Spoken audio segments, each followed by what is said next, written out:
Good morning, class. I am Neha Brani and welcome to Unacademy. Let's crack NTA Net UGC. So, before starting with today's video, I want to just show you how Unacademy is different from the other platforms providing these courses. So, as you know that Unacademy is India's largest learning platform. Now, even if अगर आप सोचते हैं कि आपको subscription लेना है या आपको मनी देकर कोर्स लेना है, तो मैं आपको ये बताना चाहूंगी कि सब्सक्रिप्शन लेने से आपको क्या फायदे हो सकते हैं। जैसे कि आपको डेली लाइव क्लासेस मिलती हैं जिसके अंदर आप अपने एजुकेटर से बात कर सकते हैं। जब वो एक्सप्लेन करते हैं, आप डाउट्स पूछ सकते हैं, आंसर्स दे सकते हैं क्वेश्चंस के जो उस वक्त आपको दिए जाते हैं। उसके अलावा हमारे रेगुलरली लाइव टेस्ट होते हैं, क्विजेज होते हैं जिसके अंदर हम आपकी प्रिपरेशन को एवेल्युएट करते हैं कि कहाँ पे आपको ज्यादा जरूरत है वर्क अपॉन करने की। इसके अलावा हमारे स्ट्रक्चर्ड कोर्सेज अवेलेबल हैं डिफरेंट सब्जेक्ट्स के लिए, जैसे कॉमर्स है, लॉ है, साइकोलॉजी है। बहुत सारे ऐसे कोर्सेज हैं जिसके लिए यूजीसी नेट है। इन सब के लिए अनअकैडमी का प्लेटफॉर्म बहुत अच्छा है। इसके अलावा अगर आप सब्सक्रिप्शन लेते हैं तो आपके पास अनलिमिटेड एक्सेस होता है सारी वीडियोस का, ऑडियोज का, पीडीएफ फाइल्स का, और वो सारे अटैचमेंट्स जो आपके सब्जेक्ट के टॉपिक्स के लिए बहुत ज्यादा जरूरी है। अपने बारे में मैं बता दूं, मैं इंट्रोड्यूस करूं अपने आप को। I am Neha Burani. मैं अंडर ग्रेजुएट और पोस्ट ग्रेजुएट दोनों में रैंक होल्डर हूं। मेरी qualifications some of the top university से हुई हैं, जैसे Hidayatullah national law university, Nirma university, और करंटली मैं पीएचडी परस्यू कर रही हूँ जीएनएलयू से। मेरा 4 साल का एक्सपीरियंस है एज असिस्टेंट प्रोफेसर और मैंने कई टॉप कॉलेजेस में भी पढ़ाया है। मेरा स्पेसिफिक एक्सपर्टीज है फैमिली लॉ में, जूरिस्प्रूडेंस में, कॉन्स्टिट्यूशन में और इंटरनेशनल लॉ के अंदर। मेरे अलावा इंडिया के टॉप एजुकेटर्स हमारे साथ जुड़े हुए हैं इस वक्त अनअकैडमी में। ये सारे वो लोग हैं जिन्होंने अनअकैडमी को अपना वैल्यूएबल टाइम दिया है और स्टूडेंट्स को बहुत मदद की है सब्जेक्ट्स को अच्छी तरह से समझने में। अब अगर हम बात करें कि हाल फिलहाल हमारे प्लेटफॉर्म पे कौन कौन से कोर्सेज अवेलेबल हैं, तो हमारे पास कॉमर्स के 159 कोर्सेज हैं, जनरल पेपर और टीचिंग के 155 कोर्सेज हैं, मैनेजमेंट के 102 कोर्सेज हैं, geography, political science, computer science and application, psychology और लॉ। अब अगर हम बात करें जो मैंने आपको पहले बताया था सब्सक्रिप्शन के बारे में, तो अनअकैडमी का सब्सक्रिप्शन आप कैसे रजिस्टर कर सकते हैं। तो हमारे पास ये 5 फ्रेमवर्क्स हैं जिसके अंदर आप अपने आप को रजिस्टर कर सकते हैं एज अ सब्सक्राइबर। नाउ आप देख सकते हैं कि इसमें 1, 3, 6, 12 और 24 मंथ्स का है। बट मैं आपको एक चीज बताना चाहूंगी कि 12 मंथ्स आपके लिए क्यों ज्यादा बेटर है, क्योंकि पहली बात तो ये है कि किसी भी एग्जाम की तैयारी, चाहे वो एनटीए नेट हो या आईआईटी हो या क्लैट हो, किसी भी एग्जामिनेशन की तैयारी 1 महीने में पूरी नहीं होती है। हाँ, अगर आप रिवीजन कर रहे हैं या आपको सिर्फ टेस्ट दे रहे हैं तो मे बी शायद 1 मंथ आपके लिए बेटर हो सकता है।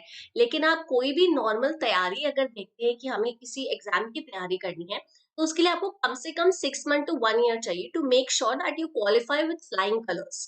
तो हमारे अगर आप देखेंगे तो 1 मंथ के हिसाब से और 12 मंथ के हिसाब से मनी में भी काफी ज्यादा गैप आता है। तो 12 मंथ और 24 मंथ का काफी फीजिबल होता है स्टूडेंट्स के लिए। नाउ एज एन एजुकेटर मैं आपको अपना कोड भी बता देती हूँ कि अगर आप ये कोड यूज करेंगे जो इस वक्त स्क्रीन पर है, नेहा1, तो आपको इन सारे के सारे फ्रेमवर्क्स में 10% डिस्काउंट मिलेगा एंड उसकी भी प्राइजेस साथ में यहाँ पर दी हुई है। नाउ आज हम बात करेंगे हमारे टॉपिक के बारे में जिसके लिए ये वीडियो बनाया गया है। तो हम लोग डिस्कशन करने वाले हैं एनटीए एग्जाम के लॉ सब्जेक्ट के लिए। तो आपको ये पता है कि पेपर 1 सबके लिए एक जैसा होता है, लेकिन अपनी प्रेफरेंसेस और अपने क्वालिफिकेशन के हिसाब से जो पेपर 2 होता है वो सब लोगों के लिए अलग होता है। तो यहाँ पर हम लोग लॉ जो पेपर अटेम्प्ट करने वाले हैं उनके लिए हम लोग बात करेंगे।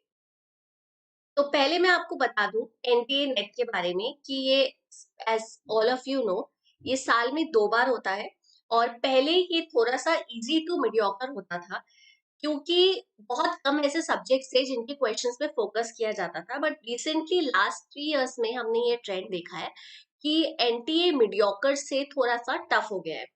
तो हम लोग इस वीडियो में वो सारे सब्जेक्ट पे फोकस करेंगे जिन पे कोई क्वेश्चंस आते हैं और आप किस तरीके से मार्क्स गेन कर सकते हो उन सारे सब्जेक्ट्स के अंदर। तो आइए हम एक एक करके पहले हम ये देखते हैं कि कौन कौन सी 10 यूनिट्स हैं जिसके बेसिस पर लॉ सब्जेक्ट का पेपर आता है एनटीए का। तो हमारे पास जूरिस्प्रूडेंस है, constitutional law and administrative law है जो हमेशा साथ में पढ़ा जाता है। This is one big change that happen. पहले एडमिनिस्ट्रेटिव लॉ और कॉन्स्टिट्यूशनल लॉ बिल्कुल अलग अलग थे, लेकिन अब इनको एक ही यूनिट के अंदर कवर किया जाता है।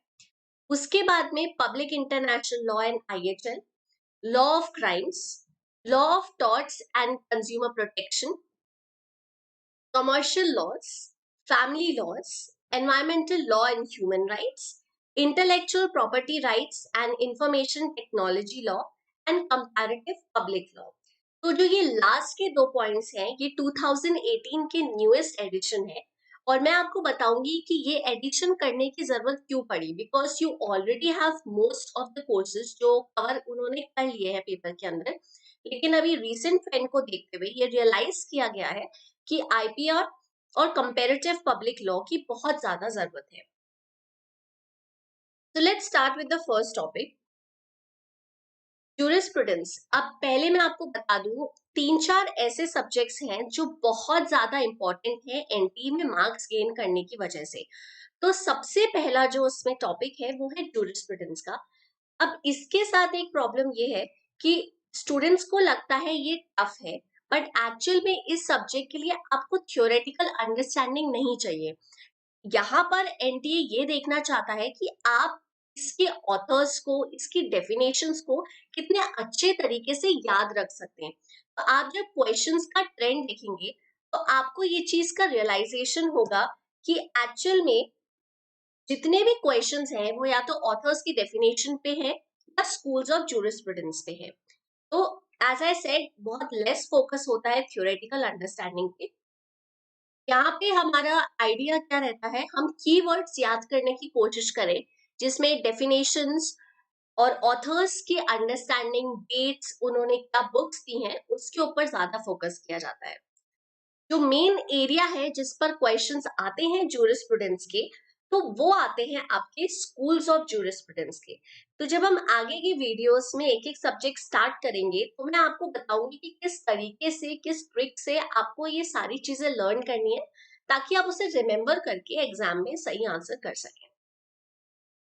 अब जो नेक्स्ट है, आप सबको पता है कि कॉन्स्टिट्यूशनल लॉ अपने आप में ही एक बहुत बड़ा पेपर है, क्योंकि इसके अंदर वो सारी चीजें आती हैं जिससे आप और सारे लॉज को पढ़ने की कोशिश करते हैं। तो कॉन्स्टिट्यूशनल लॉ को वैसे भी बहुत बड़ा माना जाता है। आप चाहे लॉ एग्जाम की बात करें, आप लॉ क्लासेस की बात करें कॉलेजेस में, क्लैट की बात करें, जुडिशरी की बात करें, कॉन्स्टिट्यूशनल लॉ के बिना कोई भी एग्जाम पूरा नहीं होता। तो यहाँ पर जो स्टूडेंट का फोकस होना चाहिए वो होना चाहिए कि आर्टिकल्स कैसे डेवलप हुए हैं। अब जब मैं यहाँ पे बात करती हूँ डेवलप, तो डेवलप का ये मतलब है कि लाइक हमने ये पता है कि कॉन्स्टिट्यूशनल लॉ 1 जो है वो आर्टिकल 1 से आर्टिकल 51 ए तक होता है। हम ये भी जानते हैं कि इसके अंदर आप लोगों को मोस्टली सिर्फ फंडामेंटल राइट्स को पढ़ना होता है। लेकिन फंडामेंटल राइट्स को आप कैसे पढ़ोगे? आर्टिकल 14 के केसेस आए जिसने आर्टिकल 14 को वो बनाया जो आज हम पढ़ते हैं। सिमिलरली हम आर्टिकल 21 की बात करते हैं या आर्टिकल 19 की बात करते हैं। तो यहाँ पर एनटीए ये देखना चाहता है कि आपको केसेस की क्रोनोलॉजी पता है या नहीं। लाइक फॉर एग्जाम्पल अगर मैं प्रियम्बल की बात करूं तो पहले प्रियम्बल को एसेंशियल पार्ट ऑफ कॉन्स्टिट्यूशन बोला, फिर मना कर दिया, फिर बोला, फिर मना कर दिया। तो ये जो कंटिन्यूस कहानी चली है ये लर्न करना बहुत ज्यादा जरूरी होता है for the purview of exams. अब इसके बाद अगर आप कॉन्स्टिट्यूशनल लॉ का हिस्ट्री ऑफ क्वेश्चंस देखें जो हमारे हाल फिलहाल आए हैं, तो उसके अंदर आपको ये रियलाइज होगा कि कुछ ऐसी चीजें हैं जो बहुत ज्यादा इंपॉर्टेंट है, जैसे केस लॉस की डिटेल्स, और जजेस ने कुछ एक दो ऐसी बातें करी है जो आपको याद रखनी चाहिए। जैसे मैं आपको एग्जांपल दूं कि preamble is an essential part of the constitution, या constitutional remedy is the heart of the fundamental rights. ये स्पेसिफिक कुछ जजेस ने बोला है, किस जज ने कौन से केस के बेसिस पे ये बोला है, तो इन तरह की चीजों को हमें याद करना जरूरी है।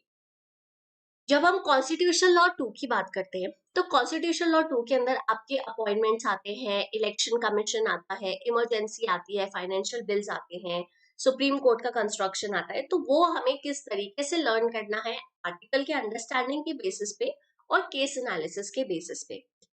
जब हम एडमिनिस्ट्रेटिव लॉ की बात करते हैं, तो एडमिनिस्ट्रेटिव लॉ के अंदर हमारा मेन फोकस रहता है जो इम्पोर्टेंट डॉक्ट्रिन्स हैं एडमिनिस्ट्रेटिव लॉ के अंदर, जैसे हम रूल ऑफ लॉ की बात करते हैं, ऑडी ऑल्टरम पार्टन की बात करते हैं, ये कैसे बने, इन्हें किसने बनाया, कौन से ऑथर्स फेमस है, और वो स्पेसिफिक लैंडमार्क केसेस जिसने एडमिनिस्ट्रेटिव लॉ को वो बनाया जो आज हम देखना प्रेफर करते हैं। जो नेक्स्ट टॉपिक है आपका, वो है पब्लिक इंटरनेशनल लॉ। अब पब्लिक इंटरनेशनल लॉ के साथ में हम लोग आईएचएल भी पढ़ते हैं। तो बेसिकली पब्लिक इंटरनेशनल लॉ, जैसे कि आप जानते हैं कि कंटिन्यूअसली इवॉल्व हो रहा है, एक के बाद एक के बाद एक, और ये भी थर्ड मोस्ट इम्पॉर्टेंट सब्जेक्ट माना जाता है एनटीए की नजर से। अब यहाँ पर भी वही सेम चीज होती है, डेफिनेशंस होते हैं, ऑथर्स होते हैं जिसको आपको याद करना होता है। लेकिन इसमें एक और बहुत खास बात है कि यहाँ पर आपको कॉन्सेप्ट्स भी लर्न करने की बहुत ज्यादा जरूरत है। अब जब मैं कॉन्सेप्ट्स की बात करती हूँ, तो कॉन्सेप्ट्स जैसे कि एक्स्ट्राडिशन क्या होता है, असाइलम क्या होता है, डिफरेंट थ्योरीज कैसे डेवलप हुई, लॉ ऑफ सी क्या होता है, तो वो सारी अंडरस्टैंडिंग आपको रखनी होती है। अब एक इम्पॉर्टेंट चीज जो मैं इसमें सबसे अच्छा मानती हूँ, जैसे आप कॉन्स्टिट्यूशनल लॉ में अगर देखें, तो वेरियस केस लॉज होते हैं और कई बार ऐसा लगता है आपको कि कोई ना कोई केस छूट जाएगा, लेकिन पब्लिक इंटरनेशनल लॉ में ऐसा नहीं है, क्योंकि पब्लिक इंटरनेशनल लॉ के जो सारे केसेस होते हैं वो जाते हैं आपके मेन कोर्ट के अंदर आईसीजे में, और आईसीजे में कोई केस अगर जा रहा है तो वो बहुत ही इंपॉर्टेंट होगा। तो जब आईसीजे का वेबसाइट खोलकर देखेंगे, तो उसमें आपको 1945 से अभी तक चलने वाले सारे केसेस की लिस्ट मिल जाएगी। तो आपके पास एक ही जगह है जहां पे आपको केस, उसके कीवर्ड्स, पार्टीज, क्या डिसाइड हुआ था, वो सारी चीजें आपको इजीली समझ में आ जाती है। इसके अलावा जब हम पब्लिक इंटरनेशनल लॉ की बात करते हैं या हम आईएचएल की बात करते हैं, तो दोनों के अंदर एक चीज है कि हमने बहुत सारी ट्रीटीज साइन करी है, बहुत सारी कन्वेंशन साइन करी है। अब इस कन्वेंशन को थ्योरेटिकली समझने की हमें जरूरत नहीं होती है। एनटीए नेट सिर्फ इतना जानना चाहता है कि आपको उसके ईयर्स याद है, स्पेसिफिक आर्टिकल्स किस तरीके से वर्क अपॉन कर रहे हैं, कितने मेंबर्स ने साइन किया था, और कौन सा कन्वेंशन किसके बाद आया था। तो क्रोनोलॉजी बहुत ज्यादा इंपॉर्टेंट हो गई है पिछले लास्ट 3 इयर्स में। अब जब हम लॉ ऑफ क्राइम्स की बात करते हैं, तो आपको पता है जब हम लॉ ऑफ क्राइम्स की बात करते हैं तो वो यूजुअली आईपीसी की बात करता है, इंडियन पीनल कोड की। पहले ये था कि लॉ ऑफ क्राइम्स को बहुत ही छोटा रखा गया था, जिसमें आपके जनरल एक्सेप्शंस या ऑफेंसेस अगेंस्ट बॉडी के बारे में यूजुअली क्वेश्चंस आते थे। लेकिन 2018 से जब उन्होंने कोर्स चेंज किया, तो उसके अंदर उन्होंने बहुत सारी नई चीजें डाल दी जिसपे हमें फोकस करना होता है। अगेन यहाँ पे एनटीए नेट रैली कभी ऐसा होगा कि आपको लॉ ऑफ क्राइम में केस दिया जाएगा। वो ये जानना चाहेंगे कि आपकी सेक्शन की अंडरस्टैंडिंग है या नहीं, कौन सा सेक्शन क्या बोलता है, और मोर स्पेसिफिकली उससे रिलेटेड पनिशमेंट क्या होगी। क्योंकि अगर हम लॉ ऑफ क्राइम्स की बात कर रहे हैं, तो पनिशमेंट जो है वो ऑब्वियस फैक्टर है जो आपका किसी भी क्वेश्चन में आएगा। तो चेंजेस के बाद हमारे पास concept of offence against body है, स्टेट, विमेन, ये सब अब बहुत ज्यादा इंपॉर्टेंट हो गया है। यहाँ पर मैं आपको एक टिप देना चाहूंगी कि अगर आप बैरेक लेके बैठोगे और बैरेक में आपने बड़ी इजीली अगर सारे सेक्शंस को लिख के लर्न कर लिया है, जब हम आगे वीडियो करेंगे तो मैं आपको बताऊंगी कि किस तरीके से लिखकर ट्रिक्स करके आप उसे इजीली लर्न कर सकते हो वन बाय वन, तो आप लॉ ऑफ क्राइम्स को 95% आपका खत्म हो जाता है। अब यहाँ पे क्या है कि बच्चे बहुत बड़ी गलती कर जाते हैं। उन्हें ऐसा लगता है कि क्योंकि लॉ ऑफ क्राइम्स में हमें बहुत इंटरेस्ट आ रहा है या हमें बहुत इजी लग रहा है, तो वो अपना क्रूशियल टाइम इस सब्जेक्ट को करने में लगा देते हैं। जबकि वो जो आपका क्रूशियल टाइम है वो ज्यादा आपका constitution law, commercial law, jurisprudence और इंटरनेशनल लॉ में लगना चाहिए। तो ये चीज मेरे हिसाब से बहुत इंपॉर्टेंट है जो लोगों को याद रखनी चाहिए when it comes to law of crimes. उसके बाद हम लोग बात करते हैं law of torts and consumer protection act की। तो जैसा कि आपको पता है कि हाल फिलहाल किसी भी जगह पे अराउंड द वर्ल्ड कोई भी कोडिफिकेशन नहीं हुआ है लॉ ऑफ टॉर्ट्स का, विच मीन्स कि हमारे पास कोई भी गिवन एक्ट नहीं है कि ये सेक्शन ये बोलता है या ये पैराग्राफ ये बोलता है या इस प्रोविजन का ये मतलब होता है। तो जो ये एंटायर सब्जेक्ट है ये पूरा का पूरा सिर्फ केस एनालिसिस के बेसिस पर चल रहा है। तो यहाँ पर जब हम लॉ ऑफ टॉर्ट्स की बात करते हैं तो लॉ ऑफ टॉर्ट्स में जो मेजर क्वेश्चंस आते हैं आपके, वो आते हैं कॉन्सेप्ट्स पे। पहली बात तो ये बहुत ही इजी होता है लर्न करने में, क्योंकि जब आप लॉ कॉलेजेस में देखो या आप क्लैट में देखो, जो सबसे पहला सब्जेक्ट आपको पढ़ाया जाता है वो होता है लॉ ऑफ टॉर्ट्स। क्योंकि एक बार अगर आपकी बेसिक अंडरस्टैंडिंग इसमें आ जाएगी तो law of torts becomes very easy. यहाँ पर आपको ध्यान रखना होता है कॉन्सेप्ट्स के साथ साथ आपको केस लॉज भी पढ़ने होते हैं, लेकिन हर टॉपिक के कुछ स्पेसिफिक केस लॉज है। यूजुअली जब आप कोई भी बुक उठा के देखोगे या कोई भी नोट्स, तो पहला केस लॉ वो ये बताएंगे, क्योंकि कॉमन लॉ सिस्टम से हमारा लॉ ऑफ टॉट ज्यादा आया है, तो कॉमन लॉ में कैसा केस लॉ रहा है और फिर इंडिया ने उसे कैसे एक्सेप्ट किया है। इसी के अलावा हमारी बहुत सारी डॉक्ट्रिन्स होती हैं, जैसे doctrine of absolute liability, strict liability, तो उसमें इंडिया ने किस तरीके से अपने केसेस को चेंज किया है। जैसे मैं अगर आपको एग्जांपल दूं तो भोपाल गैस ट्रेजेडी में हम कौन से डॉक्ट्रिन को फॉलो करना स्टार्ट किया था, या एमसी मेहता के जितने भी एनवायरमेंट के केसेस होते हैं वो हम किस तरीके से डील करते हैं, कौन सा डॉक्ट्रिन अप्लाई करते हैं, तो वो सब हमारा लॉ ऑफ टॉर्ट से आया है। अब जब हम कंज्यूमर प्रोटेक्शन एक्ट की बात करें तो यूजुअली लॉ ऑफ टॉर्ट्स के साथ में ही हम हमेशा कंज्यूमर प्रोटेक्शन एक्ट को पढ़ते हैं।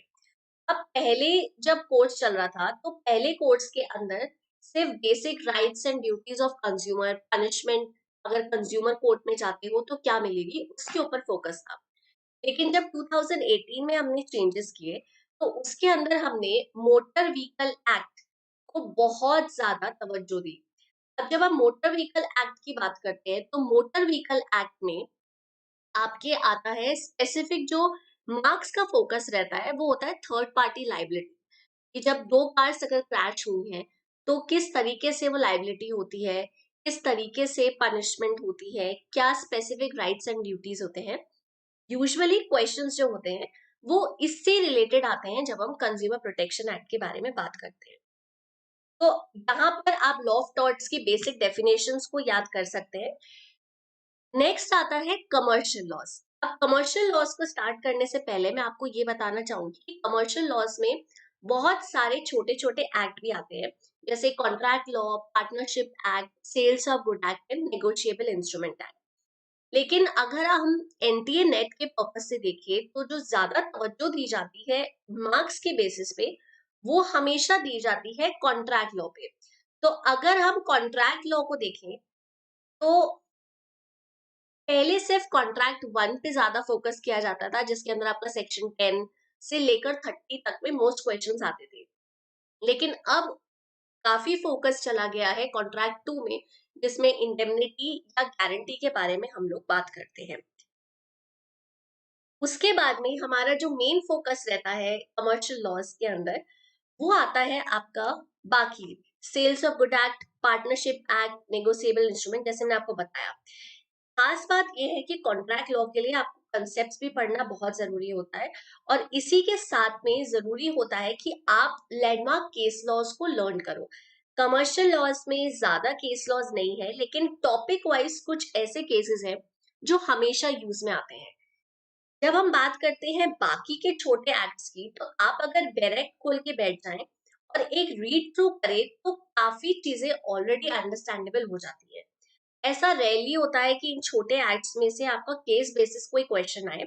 यूजुअली वो लोग ये कोशिश करते हैं जानने की आपको सेक्शंस और उससे रिलेटेड क्या टर्म्स है वो याद है या नहीं। जैसे नेगोशिएबल इंस्ट्रूमेंट्स में आता है सेक्शन 5, 6, 7 या 138 में से dishonour of check.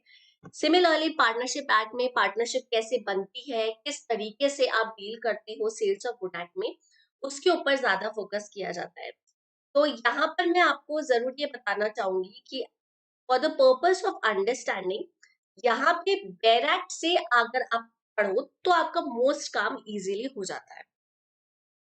Next हम बात करते हैं फैमिली लॉ के बारे में। अब फैमिली लॉ ये मेरी पर्सनल ओपिनियन है क्योंकि मैंने ऐसा होते हुए देखा है। पर मेरे लिए family law is one of the easiest subject. क्यों? क्योंकि फैमिली लॉ के अंदर आपका दो इंपॉर्टेंट चीजें आती हैं, जैसा कि आपको पता हो। एक आता है हिंदू लॉ और एक आता है मुस्लिम लॉ। हिंदू लॉ के अंदर आपके छोटे एक्ट्स हैं, जैसे हिंदू मैरिज एक्ट है, माइनॉरिटी गार्जियनशिप एक्ट है, वार्ड्स मेंटेनेंस एक्ट है। फैमिली लॉ के मोस्ट जो पैराग्राफ्स हैं वो बहुत ही इजी टू अंडरस्टैंड होते हैं और बहुत ही छोटे होते हैं लर्न करने के लिए। यहाँ पे जो मेन फोकस होता है क्वेश्चंस का, वो आता है आपका हिंदू मैरिज एक्ट में से, जिसमें कुछ स्पेसिफिक केस लॉज है। जैसे अगर हम बात करें डिवोर्स, तो क्रूअल्टी, या हम बात करें इररिकंसिलेबल ब्रेकडाउन ऑफ मैरिज, उन पे केसेस आते हैं, या आपके केसेस आते हैं रेस्टिट्यूशन ऑफ कॉन्जुगल राइट्स पे। उसके अलावा जब हम मुस्लिम लॉ के बारे में बात करते हैं, तो मुस्लिम लॉ में भी आपके यूजुअली जो चीजें आती है वो आती है टाइप्स ऑफ मैरिज और टाइप्स ऑफ डिवोर्सेस में, जो कि शिया और सुन्नी में डिवाइडेड होता है। तो जो मेन फोकस रहता है एग्जाम का, वो इन्हीं चीजों पे रहता है, और इसी क्वेश्चंस बहुत इजी होते हैं मार्क्स गेन करने के लिए। ये मेरा ओपिनियन है।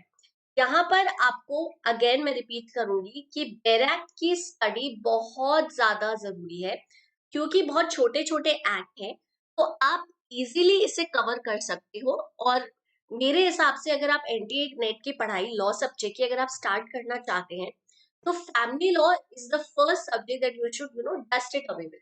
आप फटाफट करके साइड में रख सकते हो, और इसको इजी करना, रिमेम्बर करना बहुत आसान होता है, जो हम आगे की वीडियोस में देखेंगे। नेक्स्ट है हमारा environmental law and human rights. अब यहाँ पर हम ये देखेंगे कि सबसे इंपॉर्टेंट चीज जो आपको यहाँ अंडरस्टैंड करनी है, वो ये है कि एनवायरमेंटल लॉ काफी रिमेम्बरेंस मांगता है, क्योंकि इसके अंदर बहुत सारे केस लॉज हैं, बहुत सारे एक्ट्स हैं, बहुत सारे इंटरनेशनल कन्वेंशंस हैं जो हम लोगों ने किए हैं। तो यहाँ पर जो एनटीए का फोकस रहता है, वो उन्हीं केसेस के ऊपर रहता है। जैसे कि अगर हम बात करें, एमसी मेहता के केसेस हैं, या कई ऐसे केसेस हैं जो सुप्रीम कोर्ट में गए हैं, जिन्होंने काफी बड़े बड़े प्रेसिडेंट्स दिए हैं, जो हम आज भी फॉलो करते हैं। तो वो सारी चीजें हम एनवायरमेंटल लॉ में पढ़ते हैं। जब हम ह्यूमन राइट्स की बात करते हैं, ह्यूमन राइट्स में मोस्ट क्वेश्चंस आते हैं आपके कन्वेंशंस में से। बहुत सारे ह्यूमन राइट्स है, जैसे सीडॉ है, सीआरसी जो हम चाइल्ड राइट्स पे किया हुआ है, डिसेबल पीपल, रेफ्यूजी के ऊपर किया हुआ है। इसमें रेयरली आपके कभी केसेस आते हैं। उनका फोकस रहता है कि आपको आर्टिकल्स और उसकी क्रोनोलॉजी पूरे तरीके से लर्न है या नहीं, जब हम बात करते हैं ह्यूमन राइट्स के बारे में। तो अगर आपने कन्वेंशंस का बेयर फॉर्म एक बार अच्छी तरह गो थ्रू कर लिया है, तो 90% जो आपका कोर्स है वो वहीं पे खत्म हो जाता है आईएचएल के लिए। मेरे हिसाब से ये सेकंड इजीएस्ट सब्जेक्ट है पढ़ने के लिए। एक तो ये बहुत इंटरेस्टिंग होता है, ऊपर से इसमें कई ऐसी चीजें जो आपको आसानी से याद हो जाती है, because it resembles constitutional law के थोड़े प्रोविजंस। नेक्स्ट हम बात करेंगे, अब यहाँ पे मैं थोड़ा सा आपका फोकस लेना चाहूंगी, क्योंकि ये मेरे हिसाब से क्योंकि नया है, तो इसके ऊपर ज्यादा पास्ट के पेपर्स नहीं है। हमें ये भी नहीं पता है कि आगे किस तरीके के क्वेश्चंस आएंगे। तो हम एक जनरल गेस के बेसिस पर ये कोशिश करते हैं कि अंडरस्टैंड करें कि किस तरीके के क्वेश्चंस आएंगे। अब सबसे पहली बात है, आईपीआर की जरूरत क्यों पड़ी? क्योंकि रिसेंटली हमने ये देखा है कि आईपीआर को बहुत ज्यादा तवज्जो मिलने लगी है। आप लॉ कन्वेंशंस की बात करो, या कॉन्फ्रेंसेस की बात करो, या सेमिनार्स की बात करो, तो इंटेलेक्चुअल प्रॉपर्टी को काफी इंपॉर्टेंस दी जा रही है। जैसा कि आपको पता है कि अभी हम आर्टिफिशियल इंटेलिजेंस पे वर्क कर रहे हैं, तो कई ऐसी चीजें हैं जिसमें आर्टिफिशियल इंटेलिजेंस अलग अलग कंपनीज बनाएंगी, तो वो आपस में क्लैश भी करेंगी। तो वहां पे आपका जो इंटेलेक्चुअल प्रॉपर्टी राइट है वो बहुत इंपॉर्टेंस रखेगा।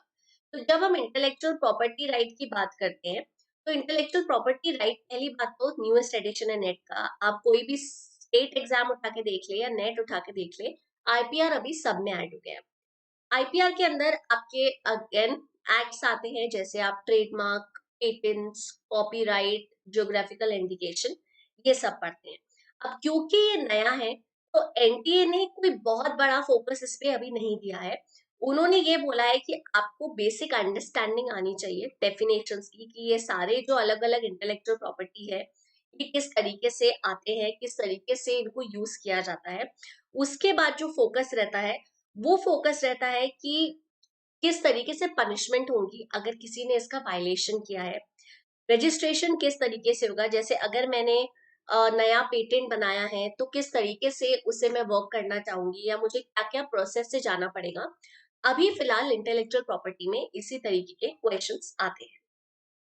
जब हम इंफॉर्मेशन टेक्नोलॉजी की बात करते हैं तो इंफॉर्मेशन टेक्नोलॉजी में एक जो आपको इम्पोर्टेंट चीज वो देखनी है कि अभी इसकी जरूरत क्यों पड़ रही है। आप खुद देख रहे हैं कि लॉकडाउन के अंदर अब इतने सारे नए एप्स इंट्रोड्यूस हुए हैं, जैसे जूम या गूगल मीट या वेबएक्स। अब इसकी प्राइवेसी कैसी है, अच्छी है या नहीं, उस पे फोकस बनाने की हमें बहुत ज्यादा जरूरत है। इसके अलावा आपने देखा होगा कि कई बार ओटीपीज को लेकर बैंक के ट्रांजैक्शंस में फ्रॉड होता है, तो वो सारी चीजें आपके इसके अंदर आती हैं। उसके अलावा आपको पता है कि हम लोग आरटीआईज वगैरह भी फाइल करते हैं गवर्नमेंट के लिए, तो जब आप इस यूनिट को देखेंगे तो इस यूनिट के अंदर ऐसी छोटी छोटी बहुत सारी चीजें हैं जो इसके अंदर आती हैं, जो नया एडिशन अभी किया गया है। अब यहाँ पर जो आप प्रीवियस क्वेश्चंस को अगर निकाल के देखेंगे तो मेरे हिसाब से जब आप देखोगे तो यूजुअली डायरेक्ट क्वेश्चंस होते हैं सेक्शंस को लेकर। इस सेक्शन में क्या बताया गया है किस तरीके से, और बहुत कम क्वेश्चंस अभी इसमें से आते हैं मेरे हिसाब से। तो अगर आप एक बार बैराक में से इसे अच्छी तरह से पढ़ लें तो मार्क्स गेन करना बहुत इजी होता है, बिकॉज मैक्सिमम 2 या 3 क्वेश्चंस आते हैं। अभी तक तो 3 ही क्वेश्चंस आ रहे हैं इंटेलेक्चुअल प्रॉपर्टी के ऊपर या इंफॉर्मेशन टेक्नोलॉजी लॉ के ऊपर। अब यहाँ पर जो लास्ट आपका यूनिट है जिसके बारे में डिस्कशन करना चाहूंगी, अगेन ये भी सबसे न्यूएस्ट एडिशन है अब नेट में। अब इसकी जरूरत क्यों पड़ी, जब आप कॉन्स्टिट्यूशनल लॉ उठा के देखोगे तो आपको ये रियलाइज होगा कि हमने बहुत सारी ऐसी चीजें हैं जो बाहर से ली हैं, जैसे France, Germany, south Africa, USA, UK, हमारे कई ऐसे सिस्टम्स हैं पार्लियामेंट वगैरह के, ये सब हमने अलग अलग देशों से लिया है। तो इस यूनिट का मतलब ये है कि हम जो कॉन्सेप्ट्स को इतने साल से यूज करते आ रहे हैं वो कॉन्सेप्ट्स दूसरे देश में किस तरीके से यूज होते हैं। जैसे हम रूल ऑफ लॉ की बात करते हैं, या हम इक्वालिटी बिफोर लॉ की बात करते हैं, या हम ऑडियो अल्ट्रम पार्टन की बात करते हैं, तो दूसरी कंट्रीज जैसे यूके, यूएसए, जर्मनी में किस तरीके से वो वर्क किया जाता है। हाल फिलहाल जो क्वेश्चंस इसमें से आए हैं वो क्वेश्चंस आए हैं आपके लोकायुक्त, जैसे हमारे इंडिया में लोकायुक्त है या इंडिया में बैंक ओम्बड्समैन है। ये जो सारे कॉन्सेप्ट्स हैं हमारे, वो सारे कॉन्सेप्ट्स हमने लिए हैं बाहर से। तो यहाँ पर जो बेसिक अंडरस्टैंडिंग है कॉन्सेप्ट्स की आपको वो चाहिए, डिफरेंट कंट्रीज में से क्या हुआ है, कैसा हुआ है। अब इसमें जब हम नेक्स्ट वीडियोस करेंगे तो एक वन टाइम आपको नोट्स बनाने की जरूरत होती है, because this doesn't change at all. ये यूजुअली सेम ही रहता है और सेम तरीके से ही वर्क थ्रू करता है। अब अगर हम ये देखें कि आगे किस तरीके से नेट के क्वेश्चंस आएंगे, तो मेरे हिसाब से अगर आप देखें कि किस तरीके से यूनिट का बाइफिकेशन हुआ है, तो अगर हमारे पास फॉर एग्जांपल एक पेपर जो हम जनवरी में हो जाता है और एक जो नवंबर में होता है, उसके बीच में हमारे पास 8 to 9 मंथ्स का गैप होता है।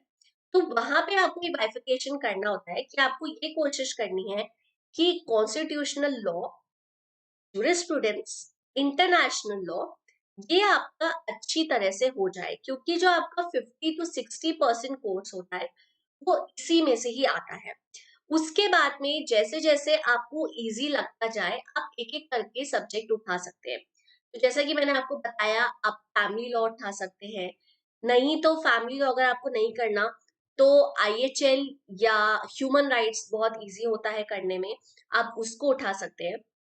उसके बाद में जब आप ये अच्छी तरह से कवर कर लेते हैं तो फिर मेरे हिसाब से जो बाकी चीजें हैं जैसे negotiable instrument, sales of good act है, आईपीआर इंफॉर्मेशन है और गवर्नेंस वगैरह है, तो वो सारी चीजें आप लोग कर सकते हैं।